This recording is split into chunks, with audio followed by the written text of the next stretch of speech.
I'm Miss Karen from the St. Johns County Public Library Bookmobile Extension Services with today's Creature Feature. Today's Creature Feature is being done in conjunction with the St. John's Read theme of secrets. Now, what kind of secrets can be about creatures? Well, our Creature Feature today is about secrets in the garden. So get some old clothes on and come on outside and let's see what we can find in the garden. So, I'm out here with my beautiful trumpet plant, and underneath my beautiful trumpet plant this past summer, I had planted some flowers that grew from bulbs, the big seed that goes underneath the ground. Well, it's getting winter time, and in the winter, you have to dig up your bulbs and wrap them up and save them, plant them next year. That way, over the winter, they won't rot underneath the soil, get too wet. So I started digging. And as soon as I started digging, immediately I found some squiggly, slimy little things. What do you think those are? Earthworms! I love earthworms, but it got me wondering, what is the purpose of earthworms? What are their secrets? What do earthworms do under the ground?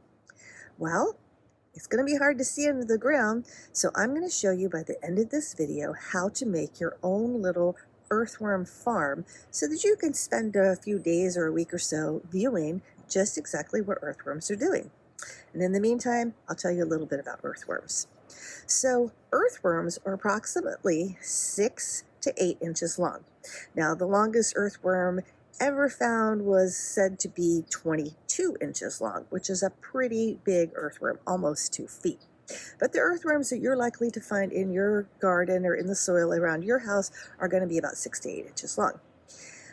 Most of the earthworms found around the United States are called red earthworms, and they should be like a fat little pink, robust color. I'll see if I can find you one in a minute to show you. And earthworms have segments on them.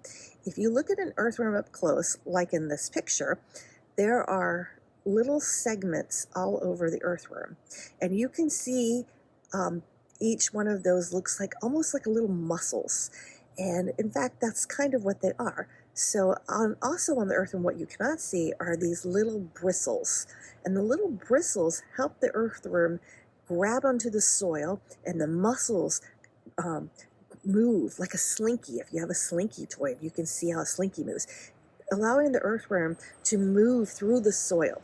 So an earthworm has a really, really important purpose in your garden, and they're very good for your garden. So the main purpose is to stir and mix all the nutrients in the soil up. Earthworms eat dirt and other organic matter. So they will eat plants, they would eat food, as long as it's not processed food. They would eat natural food like berries. You could even put some bread in there, vegetables. Just don't put garlic or onions. But other than that, they will pretty much eat things. They'll bring them from the top of the surface, and as he's tunneling down through the soil, he's mixing up and eating all of these nutrients. Now, this is where it gets a little strange. The most important part about the earthworm and his secret is, what makes him important is the fact that he eats 7 times his body weight every day, and therefore he poops a lot. And the poop from an earthworm is what's the most important. So when he poops, all the nutrients from that food that he had in his body comes out into the soil, and it's what actually makes the soil very nutritious for your plants to grow. And this poop is called something called casting. And here's a picture of castings. Now, I've actually seen these in my yard, and until I did this research, had no idea what these were, but this is earthworm poop. So some people actually raise earthworms and save this, and they use it for a very natural, healthy, organic fertilizer. My earthworm farm that I'm going to show you is a little too small to do that, but it gives me an idea of something I might want to do for spring. Back to the earthworms. So anyway, the earthworm then, he moves throughout the soil. So also by making these tunnels, he's creating little air pockets, little pockets where air can flow through, also getting to the roots of the plants so that they can also get some more oxygen in there. For the plants, as we all know, need oxygen. Now, earthworms have no eyes. They don't need eyes because it's obviously dark underground. So they are photosensitive though, meaning they are sensitive to light.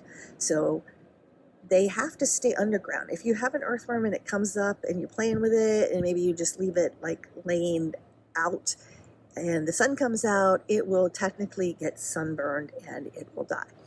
Also, earthworms cannot have too much water. After a very, very, very hard rain, you may see sometimes some earthworms kind of floating to the surface that aren't alive anymore. And that's because those earthworms can't handle that much water. They need just a specific amount of water. Now, an earthworm can regulate the amount of moisture he has on his own. He leaks out a slime through his pores, kind of like our slugs did in the other creature feature, that makes him just slimy enough to be able to glide across the sand or wherever he needs to go. So earthworms to most people are kind of creepy and crawly, or maybe they're only useful for fishing. But if you think about it, we probably should leave them under the soil. They are fabulous for our plants. Or maybe even make an earthworm farm. The earthworm farm that I'm going to recommend for you is just one so you can see what they do. And here is a picture of the earthworm farm.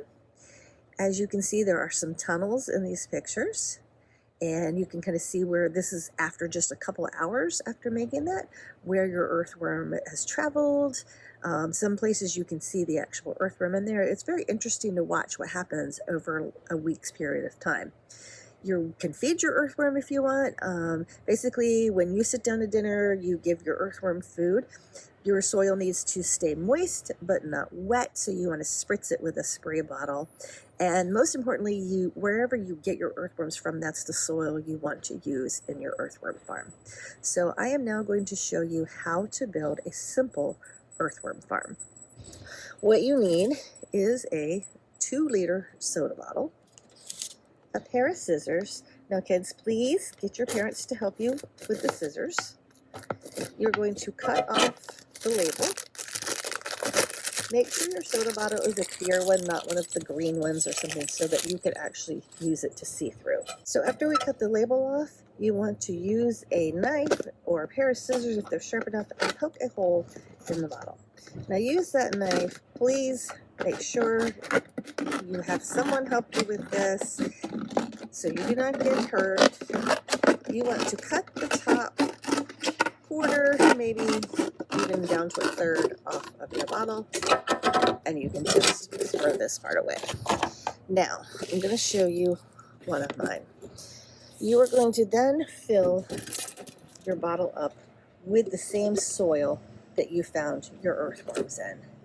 And just go ahead, if you have sand, you can layer soil, sand, soil, sand. And then what that will give you is 2 different colors, and you'd be able to see your earthworm mix the soil. Now, I didn't have any sand, so I used all soil in mine. However, from the pictures, you can definitely see where the earthworm made its tunnels. And I actually have a picture right here today. If you can see this up close, there's actually a worm hiding out right there. Maybe if I tap him, he might move for us. Trying to get that without about to go. But there's a worm. Oh, he's a long one too. If you can see him all the way down there. Right there. So, anyway, fill this up. Then just set your worms on the top and let it go.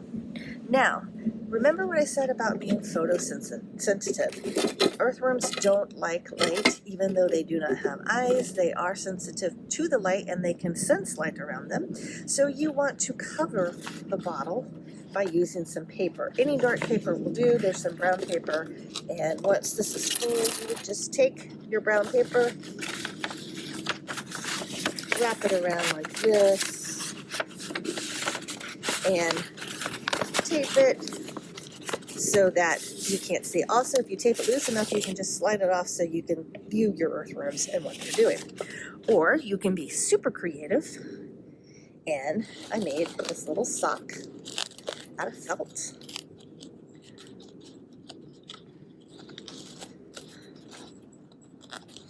Rather than taping and untaping, that I can just slide on and off to see what my earthworms are doing. So have fun with this project. It's really neat to watch what the earthworms are doing. Make sure you mist it every day. Also, do not leave your earthworms outside in the sun. They need a cool, dry place, just like the soil that they live in. Check on your earthworms every day. Make sure they get food and water. Also, did you find anything else while you were digging up? I did. I found this grub. Now, grubs turn into beetles. I'm not sure what beetle this is yet, but I think I'm going to do some research. Maybe go to the library and find out what this is, and we can feature him, perhaps on another creature feature another day. Also, I found a peanut and some corn. Peanuts and corn, why would they be in my garden? Well, they're in my garden because I feed squirrels. See my squirrel picnic table up there? I also feed them peanuts and that ear of corn. And of course, it is wintertime, and the squirrels will bury corn, and they will bury the peanuts to save them for later. Although out here, they have plenty of food to last them all year long. Well, I hope you enjoyed this creature feature. Check out some books on earthworms, and we'll see you next time.